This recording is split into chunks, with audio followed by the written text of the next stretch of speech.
In this video, I'll show you how I painted the leg armor.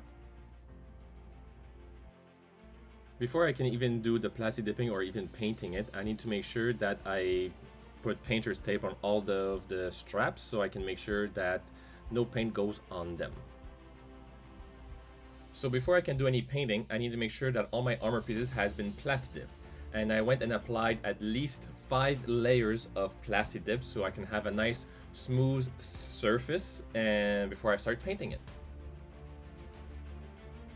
Now that everything has been plastic dip, I'm now ready to start applying the first coat of metallic paint. Now we're ready to start applying our base coat of metallic paint. So I use Krylon metallic black stainless on all of my armor pieces, and I applied it all on the outside and even on the inside of the armor pieces. Now that all the plastic dip and the base coat of my metallic paint has been applied, I went ahead and started removing all of the painter's tape that I applied onto the straps of the armor pieces so I can proceed to the next step. We're now ready to start adding some more volume and depth to our armor pieces. So to help to create that depth is I went and used silver acrylic paint and I start dry brushing across all of the armor pieces to get the raised edge areas, and also it also fades basically the paint in towards the center so it looks more metallic when you see afar.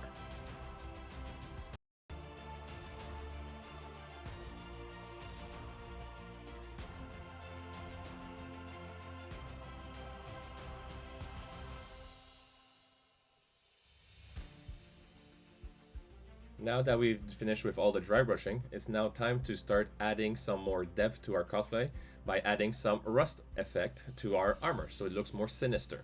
So to make the base of the rust is I used Skrag brown as a first base for the armor. And I went and applied the Skrag brown randomly on the armor pieces so it looks more natural where rust could have appeared onto the armor.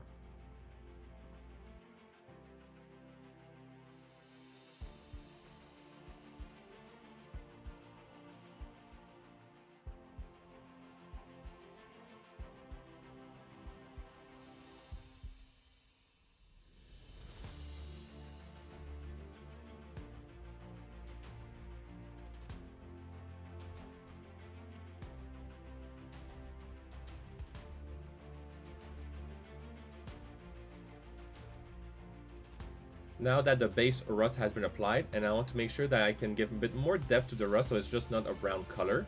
So to help give more depth is I use Fire Dragon Bright.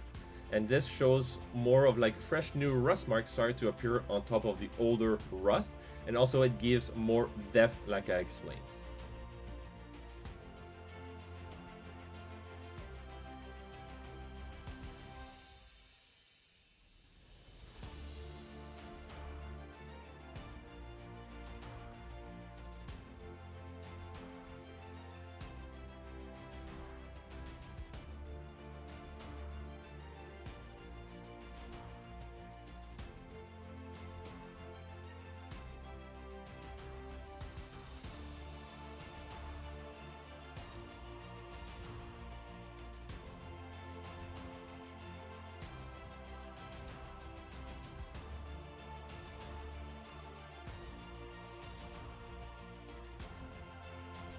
Now that the rust has been applied, I went ahead and darkened the center area of my armor pieces with black gesso acrylic paint with a mix of water, and I start rubbing it off as well because it gives more of the darker shade within the armor pieces and gives a bit more volume again to the armor, and it also makes it a bit more sinister to the armor as well.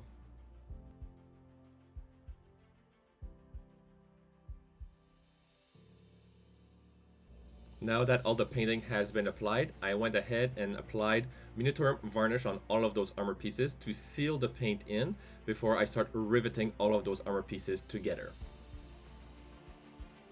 Now that all the painting has been completed, we're now ready to start joining all of our armor pieces together with our little rivets. You'll be also seeing me using some super glue inside of the rivet. The reason I did that is to prevent my rivet to snap back out with the movement. So I just want to make sure that they stay in place permanently, but I still have the flexibility of moving my armor pieces around.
Now that all the rivets are in place, I need to decorate a bit of those rivets to be a bit more weathered down. So I went ahead and used the same rusting effect I did previously with some Skrag brown on all of those armor pieces. And then once that was done, I went ahead and used Fire Dragon Bright to do the little small highlights on those, so it looks a bit more rusted rivets than shiny new rivets.